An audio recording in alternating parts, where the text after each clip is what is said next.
After 3 clinical trials, 2 major surgeries, and 42 rounds of chemotherapy, Sherri S. Gendelman ended her 17-month valiant battle with ovarian cancer on November 22, 2014. But her legacy, light, and might live on in the people she touched throughout her life, especially her gorgeous daughter Rachel, loving husband Bob, and close friends Barbara Radler and Sue Epstein, who couldn't let that light dim.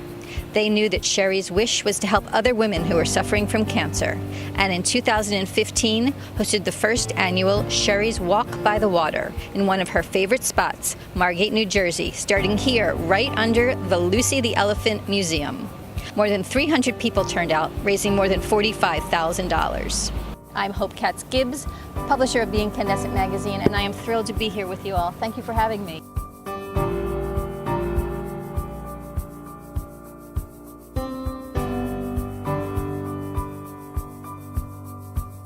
Rachel, we're going to start with you. Tell us what inspired you to make this happen. It was really my mom that inspired us to make this happen. We really just wanted to keep her name out there, and a couple of months after she passed away, we created the Sherri S. Gendelman Fund, affiliated with Abington Hospital, Jefferson Health. So really it was just to be able to keep her memory alive, keep her name out there, and to really just make sure that other people are aware of ovarian cancer and that it can happen to anyone and what the symptoms are, and that there's really not much treatment options if you are to be diagnosed with it.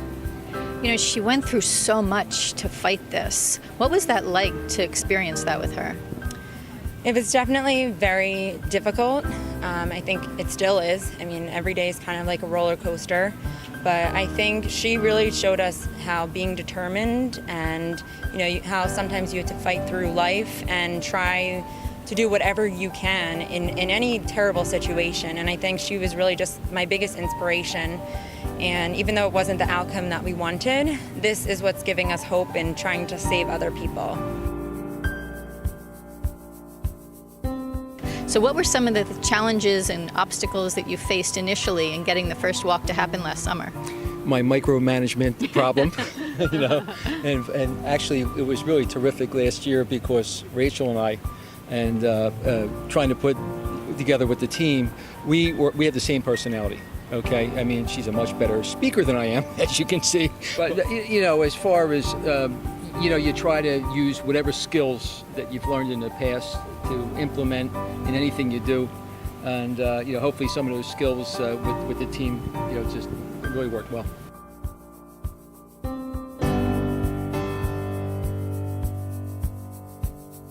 Now we're going to talk to Barbara Radler, who is a childhood friend of mine, and she called me when she was doing this last year, and she's like, "You have a PR firm, what do you think?" And so this year I have the privilege of being here and making you our cover story coming up in The Incandescent magazine, so thank you very much. Thank you. And she also has a fantastic video company in Philadelphia. Tell us a little bit about that. Well, I produce videos for healthcare. So I do a lot of patient stories, physician stories, and it's all about healthcare every single day. So this was a natural extension. So this walk, when they said that they wanted to do this fund and create this walk, what was your response? Whatever I can do. Whatever I can do. Well, the last thing that Sherri said to me was, make sure Rachel stays happy her whole life. And I was like, that's a pretty big task, but okay, if I can do that, I will, and I'll do anything, you know, always. And that was her wish, and so here I am. She's like I say my third daughter, even though she's the oldest, so sometimes it's like she's my first daughter. And yeah, whatever I can do, it's like, I'm here. Yeah. Wow, that's amazing.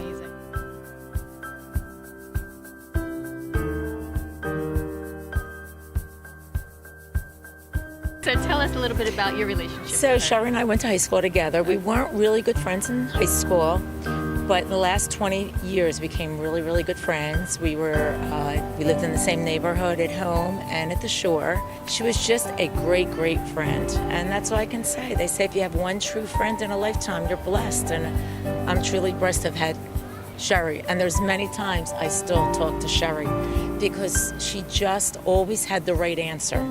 She was a very, very, I don't know, intuitive person. She just knew other people. She read people really well. And I thought I did, but there were many times I was wrong about somebody and she was right. And I look up, I go, Sherri, you did this one. So what would she be saying about this walk? Oh my God, she'd be so thrilled. One thing she didn't want, she was afraid everybody would forget who she was. And first of all, even without the walk, nobody in the right mind would forget about Sherri. To know Sherri was to love Sherri. I mean, she was just an unbelievable person. She would love every minute of this walk, and I truly believe she's looking down, and she gives us all the fuel to keep going. All of us, we're so blessed with our lives. Let's give it up and help, and that's what we do. And so many people have come through, because I always say it's not so much the organization, it's the person. And it's very hard to say no to Sherri. Beautiful. Thank you, Sue. Thank you.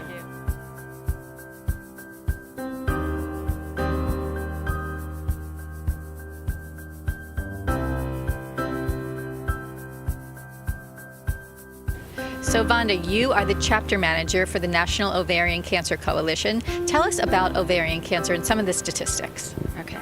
Well, ovarian cancer is known as the cancer that whispers because it's very hard to detect. And a lot of times, for the majority of women, the cancer is found when it's in its later stages. And that in that case, the prognosis is poor.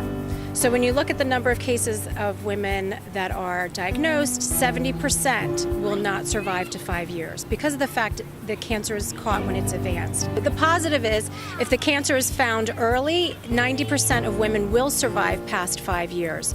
So the key to making a difference with ovarian cancer is educating people, making people aware of the early symptoms, and of course raising money towards ovarian cancer research. So what are those symptoms? It can be bloating that persists for over 2 weeks, frequent urination, back pain, abdominal pain, and also feeling very full after eating. Those sound like pretty common symptoms for most women. They are, and that's what also makes ovarian cancer hard to diagnose. A lot of times women will ignore those symptoms, or they'll go to their doctor or a nurse practitioner and it might be misdiagnosed, which is very common, as a GI disorder. So it's not to alarm people that if you have those symptoms, it means you have ovarian cancer. The key is if those symptoms last for 2 weeks or longer, that's when you should go have a discussion with your doctor or nurse practitioner and have them rule out that it's ovarian cancer. So tell us, how can people get involved if they want to attend a walk, create a walk? They can go to our website, which is www.ovarian.org. It lists all of our events throughout the country. It's all the run walks, the golf outings, and if there's people that are interested, like the Gendelmans, to create their own walk, they should also contact as well. Very good. Well, thank you for your time.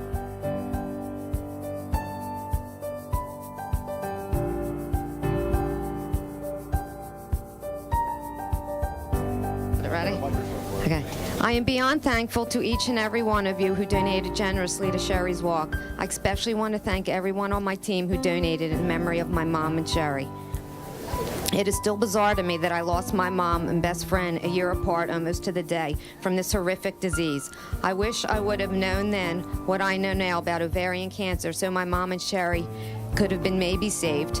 God knows they both fought long and hard and did every treatment they possibly could do to live.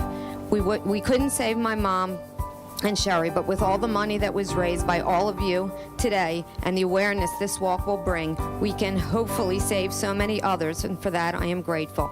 I know my mom and Sherri are together in heaven smiling at this beautiful event. Thank you all. So here's to breaking the silence. I'm Hope Katz-Gibbs, publisher of The Incandescent magazine. Thank you for your time.